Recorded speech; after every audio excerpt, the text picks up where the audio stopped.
the search keywords page is, as it sounds, just for keywords, just for search campaigns. So if you were to change the campaign type to anything other than search and dig into shopping or dig into display, then you're going to see obviously there's no data for any of those tables and charts. So you don't need to filter for search.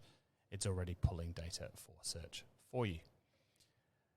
Now we're doing something a little differently here because it can be useful to see which keywords you have at an ad group level. So rather than just rely on the drop-down filter up here, which you can still use, we're then going to show that same data in a table. So it's easier to dig into that specific campaign to then see the ad groups within that campaign, and then even to dig even further in if you want to, and drill into that ad group and see the keywords that are in that ad group.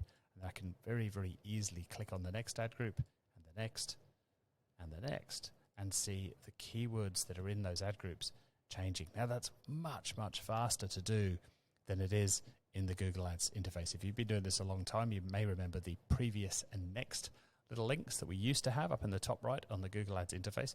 They disappeared a couple of years ago with the then new interface when that came out.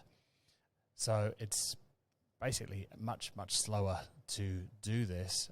And when we get to the next page and look at search terms, it's even more apparent just how painful it is to do in the interface.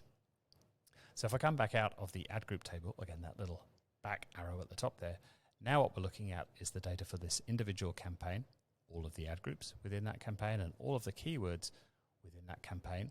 Over here, I can see my quality score along the bottom here, charted against impressions. So I can see the number of impressions that my QS8 keywords have and so on. Now I'll introduce a new icon here that we haven't looked at yet, and that is optional metrics here. So if I wanted to click on here, I could then choose to add something like, let's say, ROAS to my chart. Very difficult to chart because you can't have, unfortunately, for this type of chart, you can't have two y-axes, but I can see the number here. So I'm looking then for massive outliers. So for the keywords that are getting impressions, my 8s are getting a ROAS of 5.75. If I hover over there, you can just about see that. Again, there's no easy way to change the formatting of these numbers, sadly, yet in Data Studio. And then my other main traffic source are my QS10 keywords, and that's got a ROAS of 6.1. So those two ROAS numbers are close enough that I'm not too worried there.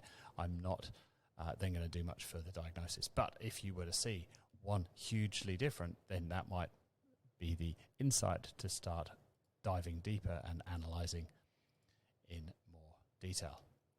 Now, I'm not going to do a search here because obviously all of these keywords have been hidden.